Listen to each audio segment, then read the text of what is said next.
Good morning from beautiful Bali, where I'm here at the ICM conference and I'm having important midwifery conversations. So good morning, Camella, it's lovely to meet you. I haven't seen you in, about 5 years. Yeah, it's been ages. And I think at the time in St. Thomas's when we worked together, you were a student. When I was staff, you were, and then we were so proud of you because you did amazing things. I remember you did some rural work, you travelled, didn't you? Yes, yeah. You've always been like an outstanding midwifery leader, even from when you were at the very beginning of your career. So I'm really interested to hear, what have you been doing for the last 10 years? Yeah, it was 12 years. 12 years now? Since I qualified, yeah. All sorts. So I've been at St. Thomas's, as you know. I went to work in Tanzania for a bit. And then I went to New Zealand, worked in Christchurch, which was amazing. And then I went to Haiti and worked there with Midwives for Haiti, which was an incredible experience as well. And then back to London, back to St. Thomas's. And then I was a matron of the postnatal ward and private suite at St. Thomas's. And then my most recent role for the last 18 months, I've been the lead midwife for London Ambulance Service. Incredible, and that's what I'm really interested to hear about. But like, you have so much experience in so many different areas. I'm sure there will be lots of interest and people have so many questions for you. I think I'll come back to maybe your experience in Haiti. Can you talk about that, because that sounds like really interesting? Yeah. So I was working with an NGO, Midwives for Haiti, who are based out of America. And they were very well established in this area, and many of their employees were Haitian, just a few people from outside of Haiti. And they would basically, their focus was about training midwives. So they had satellite clinics they'd set up satellite clinics for women to access antenatal care.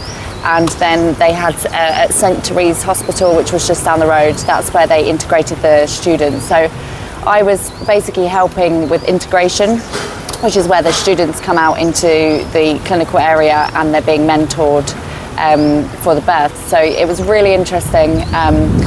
Haiti is a country that has suffered so much with the earthquake and with so much poverty, and still continues to suffer a lot with lots of violence and instability, I should say. And that really affects the women giving birth. And the maternal mortality rate is extremely high. It's underrepresented because of the amount of women that are giving birth at home and unfortunately dying at home. And it's a really difficult situation there. But the work that I saw by this NGO was incredible. And they've trained a lot of midwives and really set up a network of midwives in that area in the Central Plateau in Haiti. It's amazing. And that is an important role of the midwife, isn't it? Caring for women in disaster zones. And I think they talked about that in some of the plenary sessions here in the ICM, where they were talking about the role of the midwife in these disaster zones and in natural disasters. When there's earthquakes, when there's war, midwives still have to do their work, and we are there with women. Yeah, exactly. And whatever happens. And I remember in Haiti there was a situation where there was riots broke out because of elections, and there were many roadblocks between us and the hospital, and we had to go basically on a motorbike down a river to get to the hospital, to get past these roadblocks that were basically lots of burning tyres everywhere. And I was just thinking, well, if it was that difficult for me to get to hospital to do what I needed to do, then how much more difficult for women to access care in that situation. You know, how are you going to get there in labour? Many of these women had to walk a couple of hours to get to hospital. So such an important role, and actually working with the local community was so important in that situation. And is the role of the midwife well understood there? Do women understand the difference, I suppose, between a midwife and a nurse? Because that is a challenge globally. Yeah. I'm probably not best placed to speak to this actually, because there's actually colleagues here that have worked in Haiti for 3-5 years, and they know a lot more about this. And they were actually recently trying to work to get midwives registered, their training program registered by the government and recognised.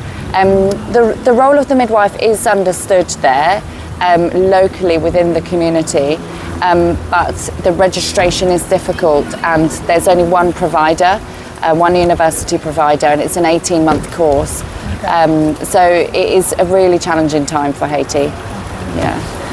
Okay, thank you so much for talking about that. So I'm going to shift gear now, and I'm going to ask you to speak about your current role, because for me that is just such a dynamic and a new improvement really for midwifery and for women. Yeah. So tell us about your current role. Yeah, so my current role is within London Ambulance Service, one of the lead midwives there. I think there's 7 of us in the country, in the UK. So there's 11 ambulance trusts and there's 7 midwives that work in them. So essentially I'm responsible for, so I will review all pre-hospital births that happen with it, that are attended by the ambulance service in London, and debrief the crews. These are really worrying events for ambulance crews. They're not midwives, they're not obstetricians, but sometimes they have to walk into a preterm birth at 28 weeks and they have to just know what to do, and provide newborn life support and all sorts. So we very much provide training, debriefs, reviews. We also do lots of quality improvements. So basically trying to make it easy to do the right thing. So either by having the right guidelines or having the right equipment on the ambulances, or by the training programs that we offer. It's a really underrepresented group of women, really, those ones that require urgent or emergency care during pregnancy and post-birth. If you look at all the national reports, often there's nothing mentioned about pre-hospital care. And I really believe that if maternity care and neonatal care is only safe within the confines of a hospital, then we're not there yet. Yeah. So that's why I feel that it's really important to have this role in every ambulance trust, and that pre-hospital midwives are included in decision making and policy making and things like that nationally and wider than that, really. So a lot of what I do is kind of trying to raise awareness about this and speak up for those women that need urgent or emergency care and do have to call 999. That is so fantastic, because we're gone beyond saving lives to looking at women's experiences, right? And we've looked at the WHO, what matters to women, and we know that positive birth experience is the most important thing. Yeah, exactly. Yeah, and it totally is. And the thing is that women that call 999 when they go into labour, that's because they don't know another option. And they may call 999 because they're having an emergency, or they're calling 111, for advice during a miscarriage. And all of these women really, they're really at the end of their tether often, and they're having a really tough day. The fact that they're calling 111 in a miscarriage, or calling 999 because they're bleeding, or because even if they're misunderstanding the system, and that's why they're calling 999. And we need to look, I think, as a system, with our system partners, from the ambulance trust to the maternity units, to say what can we do to make things better for these women, both in terms of safety and experience, as you say, just so important. Well done, Camilla. You're doing fantastic work. We're so proud of you, and I'm delighted to see you here in Bali today.